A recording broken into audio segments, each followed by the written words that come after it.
ఓం శ్రీ గురుభ్యో నమః. శ్రీ విశ్వావసునామ సంవత్సర భాద్రపద మాసం పౌర్ణమి రోజున పూర్వభాద్ర నక్షత్రం కుంభరాశిలో సంపూర్ణ రాహుగ్రస్త చంద్రగ్రహణం అనేది ఏర్పడింది. అంటే సెప్టెంబర్ 7వ తారీఖు నైటు 9:57 ప్రారంభమై ఈ గ్రహణం అలానే తెల్లవారుజామున 3:29 వరకు ఉంటుంది. అంటే చంద్రగ్రహణము సంపూర్ణ చంద్రగ్రహణం ఉంటుంది. అలానే 9:57 ప్రారంభమై సంపూర్ణ చంద్రగ్రహణం మధ్యకాలం 11:41 ఉంటుంది. చంద్రగ్రహణం విడుపు ప్రారంభం 12:22 వరకు ఉంటుంది. సంపూర్తిగా పోయేది పుణ్యకాలం ఏమిటి అంటే 3:29. అంటే సంపూర్ణ చంద్రగ్రహణ బింబ స్పర్శకాలం అనేది 1:22 పాటు ఉంటుంది. ఇది కుంభరాశిలో సంపూర్ణ చంద్రగ్రహణం అనేది ఏర్పడింది. అయితే ఈ సంపూర్ణ చంద్రగ్రహణం కొన్ని రాశుల వాళ్ళకు అనుకూలంగా ఉంటుంది, కొన్ని రాశుల వాళ్ళకు ప్రతికూలంగా ఉంటుంది.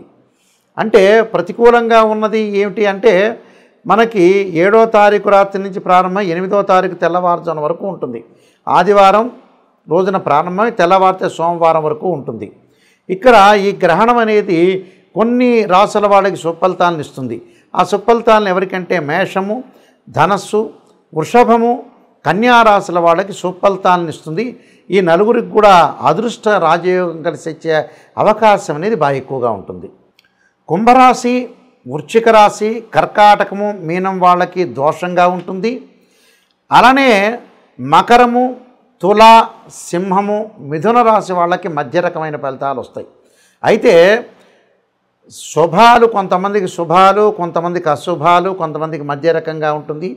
ఎలాంటి బాధపడాల్సిన అవసరమూ లేదు. ఇక్కడ కొంతమందికి అదృష్టంగాను, కొంతమందికి మధ్య రకంగాను, కొంతమందికి దోషంగా ఏర్పడుతుంది. ఆ దోషానికి సంబంధించిన పరిహారాలు కూడా చెప్తాను. అదృష్టం ఎవరికి వరిస్తుంది, ఎవరికి వరించదు అనేది నేను చెప్పాను క్లియర్గా. అయితే ఈ ద్వాదశ రాశుల వాళ్ళందరికీ కూడా ఎవరెవరికి ఎలాంటి ఫలితాలు వస్తాయో మనం ఒకసారి తెలుసుకుందాం. కన్యారాశి వాళ్ళకి ఈ గ్రహణ ప్రభావం ఏ విధంగా ఉందో ఒకసారి తెలుసుకుందాం. కన్యారాశి వాళ్ళకి ప్రధానంగా 6వ స్థానంలో ఈ గ్రహణం ఏర్పడుతుంది. ఈ గ్రహణం వల్ల 6వ స్థానం అంటేనే శత్రు, రుణ, నరదృష్టి, దుఃఖము, పీడ ఇలాంటివన్నీ స్థానం కలిగే స్థానం ఏంటంటే 6వ స్థానం. అంటే 6వ స్థానంలో కన్యారాశి వాళ్ళు ఎవరైతే ఉంటారో ఎంత అప్పులున్నా అప్పులన్నీ తీరిపోతాయి. విపరీతమైన ధనయోగం కలుగుతుంది. రోగాలు మటమాయం అయిపోతాయి. దీర్ఘకాలిక వ్యాధుల వాళ్ళకు కూడా అనుకూలంగా ఉంటుంది. అకాల మృత్యువు కూడా తొలగిపోయే అవకాశాలు ఎక్కువగా ఉంటాయి. కాబట్టి కన్యారాశి వాళ్ళు ప్రధానంగా రాజయోగం కలుగుతుంది. అదృష్టవంతులు. అంటే శత్రువులు దూరం అవుతారు, శత్రువులు మిత్రులుగా మారిపోతారు, రుణబాధలు తగ్గుతుంది, నరదృష్టి పోతుంది, దుఃఖం అనేది పోతుంది, హ్యాపీగా ఉండే అవకాశాలు ఎక్కువ ఉంటాయి. పీడలు కూడా తగ్గిపోయే అవకాశాలు ఎక్కువ ఉంటాయి. అంటే ఎంత క్రెడిట్ ఉన్నా ఎంబడే తీరిపోయే అవకాశాలు ఉంటాయి. కన్యారాశి వాళ్ళు లోన్లు తీసుకుంటారు. లోన్లు తీసుకున్న ఆ లోన్లను తీర్చే అవకాశాలు ఎక్కువ ఉంటాయి. అలానే ఆకస్మికంగా ధనలాభం, భర్త వల్ల భార్యకి, భార్య వల్ల భర్తకి, వాళ్ళ చుట్టాల ద్వారా ఆస్తిపాస్తులు కలిసి ఇచ్చే అవకాశాలు ఎక్కువ ఉంటాయి. అన్నదమ్ములకు కూడా పిత్రార్జితం కలిసి రావటం, కోర్టులో సమస్యలు తీరి వాళ్ళకి ఆదాయం బాగా పెరిగే అవకాశాలు ఎక్కువ ఉంటాయి. వ్యాపారరీత్యా కూడా బిజినెస్ని ఎక్స్పాండ్ చేయటం, ఉన్న చోట కంటే వేరే చోట బాగా ఆదాయం బాగా పెరగటం, ఉద్యోగస్తులకు స్థానచలనంగా జరగటం, ఉద్యోగస్తులకి ప్రమోషన్లు, ఇంప్రూవ్మెంట్లు వచ్చే అవకాశాలు బాగా ఎక్కువ ఉంటాయి. అంటే ఆకస్మికంగా బంధువుల ద్వారా, చుట్టాల ద్వారా, వేరే వాళ్ళ చుట్టాల్లో బంధువులు మరణం ద్వారా కూడా వీళ్ళకి ఆస్తిపాస్తులు కలిసి వచ్చే అవకాశాలు ఖచ్చితంగా ఉంటాయి. అది గవర్నమెంట్ ద్వారా కూడా కలిసి వచ్చే అవకాశాలు బాగా ఎక్కువ ఉంటాయి. గృహయోగం కలిగే అవకాశం ఎక్కువగా ఉంటుంది. గృహయోగమే కాదు, అగ్రికల్చర్ ల్యాండ్ కొనుగోలు చేస్తారు. అంటే ఆస్తిపాస్తులు కలిగే అవకాశాలు బాగా ఎక్కువ ఉంటాయి కన్యారాశి వాళ్ళకి. సహజంగా ఆ శత్రువులు మిత్రులుగా మారిపోతారు వీళ్ళకి. గతంలో మనం శత్రువులు అనుకుంటాం, ఆ శత్రువులు వచ్చేటప్పటికల్లా మీ కాళ్ళ దగ్గరికి వచ్చే అవకాశాలు ఎక్కువ ఉంటాయి. అంటే మిత్రులుగా మారిపోయే అవకాశాలు ఉంటాయి. బెటరే కదా, శత్రువులు మిత్రులుగా మారిపోయారంటే అదృష్టం కలిగే అవకాశాలు ఎక్కువ ఉంటాయి. రకరకాల పీడలు, నరదృష్టి, ఎవడన్నా మన మీద పడరాని వాడు ఉంటాడు, వాడికే దెబ్బ తగులుతుంది కానీ మనకి దెబ్బ తగిలే అవకాశం లేదు. కాబట్టి కన్యారాశి వాళ్ళకి షష్టమ స్థానంలో ఈ చంద్రగ్రహణం కంప్లీట్ చంద్రగ్రహణం కలగటం అనేది చాలా అనుకూలంగా ఉంటుంది. కాబట్టి ఇక్కడ ఏదైతే సంపూర్ణ చంద్రగ్రహణం కంప్లీట్ లూనార్ ఎక్లిప్స్ వల్ల వీళ్ళకి మంచి లాభాలు కలిగే అవకాశం ఉంటాయి. మరింత లాభాలు కలగాలని నేను కొన్ని రెమెడీస్ అనేవి చెబుతున్నా. రెమెడీస్ పాటించండి, మీకు మంచి జరిగే అవకాశం ఖచ్చితంగా ఉంటుంది. ఈ గ్రహణ మధ్యకాల సమయంలో ముఖ్యంగా చేయాల్సిన కొన్ని ప్రత్యేకమైన పరిహారాలు ఉంటాయి. మనకి ఈ సంపూర్ణ చంద్రగ్రహణం దోష ప్రభావం తగ్గాలి అని అంటే తగ్గటమే కాదు, అందరికీ కూడా మరింత మెరుగైన ఫలితాలు రావాలంటే కొన్ని ప్రత్యేకమైన పరిహారాలు చేసుకోవాలి. అంటే పరిహారం చేసుకోవాలంటే జన్మజాతకంలో చంద్రుడు ఎలా ఉన్నాడు, గ్రహస్థితి ఎలా ఉంది, ఆ రోజున పరిస్థితి గోచారీత్యా ఏ విధంగా ఉంది, ఏ దశలు జరుగుతుంది అనేది కూడా చూసుకోవటం కూడా చాలా ముఖ్యమే. అయితే ఏంటంటే అవి చూసుకున్నా చూసుకోకపోయినా ఎలాంటి విషయాలు మనం ముందుకు వెళ్ళాలో తెలుసుకుందాం. ముఖ్యంగా ఎలాంటి విషయాల్లో ముందుకు వెళ్ళాలంటే ఇక్కడ ఈ గ్రహణ సమయంలో పట్టు విడుపు స్థానం అనేది ఉంటుంది. అంటే గ్రహణం పట్టేటప్పుడు నదీ స్థానం కానీ సముద్ర స్థానం కానీ చేయాలి. అది కుదరని పక్షంలో ఇంట్లో స్నానం చేయటం కానీ చేసిన తర్వాత ఈ ఏదైతే మనం సాయంకాలం పూట 9:57 చంద్రగ్రహణం అనేది మనకు ప్రారంభం అవుతుంది. ఇది భారతదేశంలో కనపడుతుంది, న్యూయార్క్లో కనపడదు. ఈ గ్రహణం పట్టిన తర్వాత 9:57 స్నానం చేయటం అనేది చేయాలి.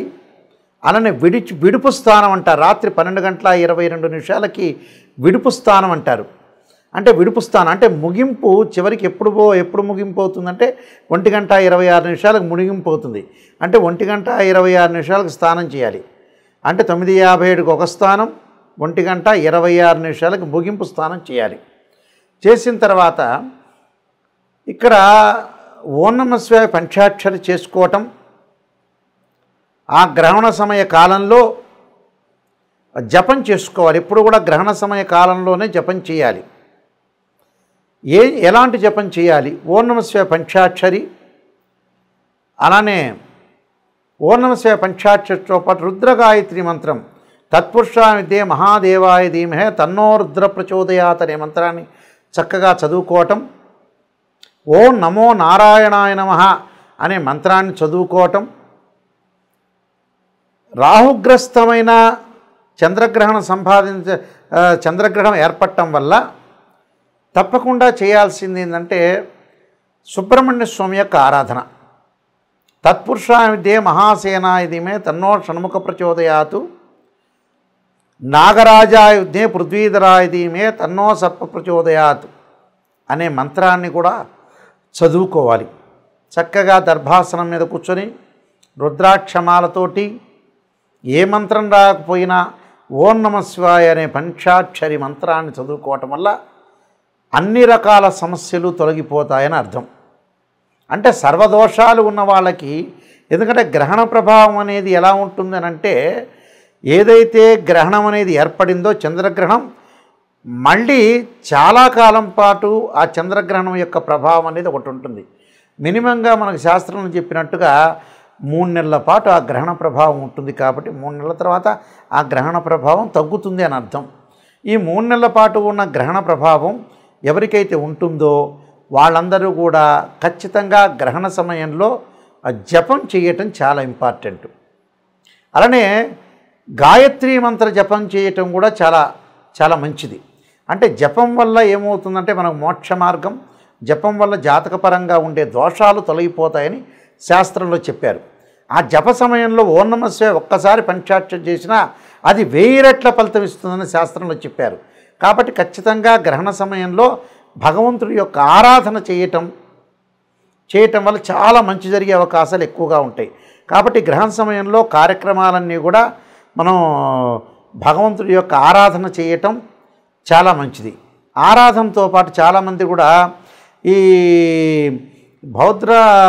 భాద్రపద మాసంలో ఈ పౌర్ణమి రోజున కూడా పితృ కార్యక్రమాలు ఆపాల్సిన పని లేదు. ఉదయం పూట పితృ కార్యక్రమాలంటే అపరాహ్న సమయంలో చేసుకుంటారు. ఆ అపరాహ్న సమయంలో కార్యక్రమంలో చేసుకోవచ్చు వాళ్ళు. తప్పులే 7వ తారీఖు ఉదయమైనా 8వ తారీఖు ఉదయం పూటైనా అపరాహ్న సమయం అంటే 1:30కి మధ్యాహ్నం పూట చేస్తారు. పితృ కార్యక్రమాలు నిర్వహించుకోవచ్చు. పితృ కార్యక్రమాల సమయంలో తద్దినాల ఆబ్దికాల సమయంలో గ్రహణం ఉండదు కాబట్టి చేసుకోవచ్చు. దాని తర్వాత గర్భవతులు, ముఖ్యంగా ఎవరైతే గర్భవతులు ఉన్నారో వాళ్ళు గృహంలోనే ఉండవచ్చు. అయితే తమ కార్యక్రమాలు చాలామంది కూడా బెడ్ మీద నుంచి లేవకూడదు, బయటికి వెళ్ళకూడదు, వాష్రూమ్కి వెళ్ళకూడదు, ఇలాంటి ఇబ్బందులు ఏం లేవు. వాష్రూమ్కి వెళ్ళొచ్చు. గ్రహణాన్ని వీక్షించకుండా ఉంటే చాలు. కానీ లోపల ఇంటిలో వాళ్ళ కార్యక్రమాలు కానీ వంట చేసుకోవచ్చు కానీ వాష్రూమ్లకు వెళ్ళటం కానీ ఇవన్నీ కూడా తమ కార్యక్రమాలన్నీ కూడా వీళ్ళు చేసుకోవచ్చు. ఆ కార్యక్రమాలు చేసుకొని ముందుకు వెళ్ళొచ్చు. ఎలాంటి ఇబ్బందికరమైన వాతావరణం అనేది లేదు. గర్భవతులు ఇలాంటి నియమాలు పాటించడం అనేది చాలా మంచిది. ఈ గ్రహణాలకి గ్రహణం అయిపోయిన తర్వాత 2 జంట సర్పాలను దానం చేయటం అనేది చాలా మంచిది. 2 జంట సర్పాలని, అలానే వస్త్రాన్ని, గుడదానము, అలానే నెయ్యి దానము, నేను చెప్పిన ఎవరైతే రాసుల వాళ్ళకు అనుకూలంగా లేదో వాళ్ళు దానం చేయొచ్చు. అంటే ఆజ్యదానం, గుడదానం, వస్త్రదానం, సర్పదానం, అలానే బియ్యం దానం లేక ఒడ్లు దానం, అలానే మినుములు, ఉలవలు దానం చేయటం చాలా మంచిది. ఈ దానం వల్ల మంచి జరిగే అవకాశం ఖచ్చితంగా ఉంటుంది. మీ అందరికి కూడా మంచి జరగాలని ఆశిస్తూ సర్వే జనా సుఖినో భవంతు.